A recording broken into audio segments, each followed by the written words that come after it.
Banyak pihak sesalkan putusan majelis hakim atas kejahatan luar biasa yang dilakukan oleh Heri Wirawan dengan tidak tambahkan hukuman kebiri kimia. Seperti apa sebenarnya penerapan hukuman kebiri kimia? Berikut ulasannya.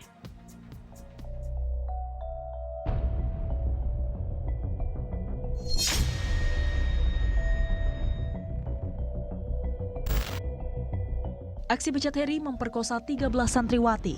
Beberapa di antaranya bahkan sampai hamil. Dinilai seluruh kalangan sudah di luar batas. Parahnya lagi, anak-anak hasil kekerasan seksual yang dilakukannya diberdayakan sebagai alat untuk meminta sumbangan.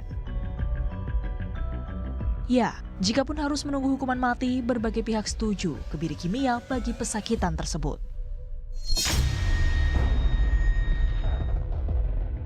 Hukuman mati gitu. Iya, itu udah melebihi satu orang kan itu kan. Masalahnya udah benar-benar nggak manusia banget lah menurut saya. Ya kalau selama itu baik buat dampaknya bagi kedepannya buat masyarakat ya oke-oke aja sih.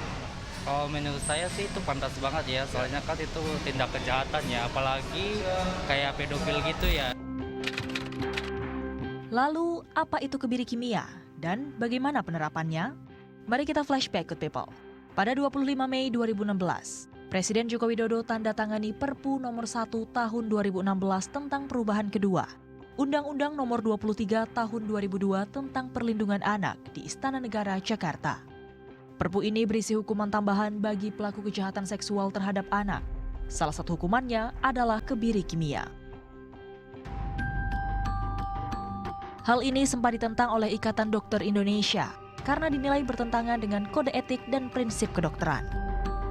Jadi bedakan antara konteks sebuah hukuman dengan konteks pelayanan medis. Di dalam Undang-Undang Perlindungan Anak ini kebiri dalam konteks hukuman.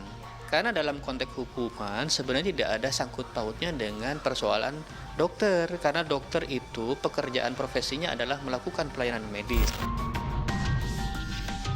Dan selang 4 tahun, tepatnya Desember 2020, pemerintah akhirnya resmi mengesahkan Peraturan Pemerintah Nomor 70 Tahun 2020 tentang tata cara pelaksanaan kebiri kimia, pemasangan alat pendeteksi elektronik, rehabilitasi, dan pengumuman identitas pelaku kekerasan seksual terhadap anak.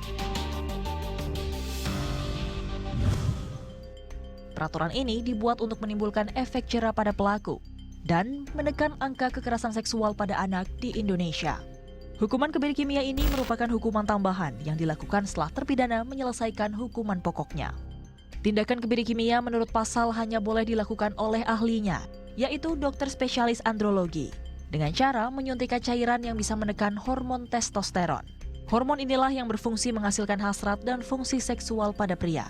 Dengan kebiri kimia, para pelaku kekerasan seksual diharapkan akan kehilangan gairah seksualnya. Namun dalam penerapannya, banyak pihak yang menentang adanya hukuman kebiri kimia ini. Salah satunya dari pihak tenaga medis. Ketua Persatuan Dokter Andrologi Indonesia atau Persandi, Wimpi Pangkahila, menilai banyak efek samping dari tindakan penekanan hormon testosteron, bukan hanya ke faktor seksualitasnya saja.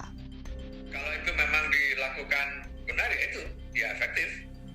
Ya, efektif tetapi, nah itu, ada efek samping ke organ-organ lain.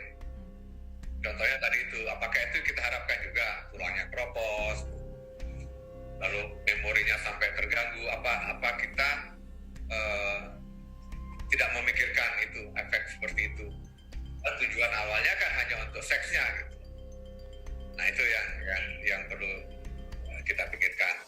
Yang saya khawatir begini, selama dia menjalani hukuman kebiri kimia itu, ya, nah misalnya satu saat dia sempat ke dokter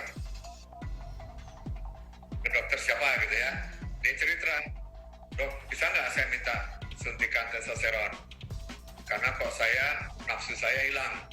Nah si dokter ini kan mungkin nggak tahu dia ini orang hukuman, ya udah dirawat sama dokter itu, kembali lagi dia. Selain para andrologis, Komnas HAM menilai hukuman kebiri kimia tidak manusiawi dan bertentangan dengan prinsip hak asasi manusia. Indonesia sudah meratifikasi Konvensi Anti Penyiksaan tahun 1998 melalui satu undang-undang. Nah, dalam konvensi itu dikatakan bahwa setiap negara yang sudah meratifikasi atau bersetuju dengan konvensi itu tidak dibenarkan untuk melakukan penghukuman-penghukuman yang tidak manusiawi. Penerapan hukuman kebiri kimia bagi para pelaku kekerasan seksual pada anak sudah terlebih dahulu dilaksanakan oleh negara lain. Ada Jerman di tahun 1960-an yang menggunakan anti-androgen sebagai pengobatan untuk para pedofil. Polandia tahun 2009 mengesahkan kebiri kimia paksa bagi para pelaku penganiayaan anak. Argentina pada 2010 terapkan kebiri kimia sukarela bagi para pemerkosa dengan imbalan pengurangan masa hukuman. Korea Selatan pada tahun 2011 jadi negara Asia pertama yang menerapkan hukuman kebiri kimia bagi pelaku penganiayaan anak. Dan masih banyak negara-negara lainnya, good people. Nah, di Indonesia, menurut data Lembaga Perlindungan Saksi dan Korban, sebanyak tahun 2021, angka kekerasan seksual terhadap anak mencapai 2.182. Naik 50% dari tahun 2020, yang jumlahnya 1.454 kasus. Kita lihat saja ke depannya. Apakah hukuman kebiri kimia di Indonesia dapat menimbulkan efek jera bagi para predator seks? Delviana Azari, Oktabari, melaporkan untuk NET.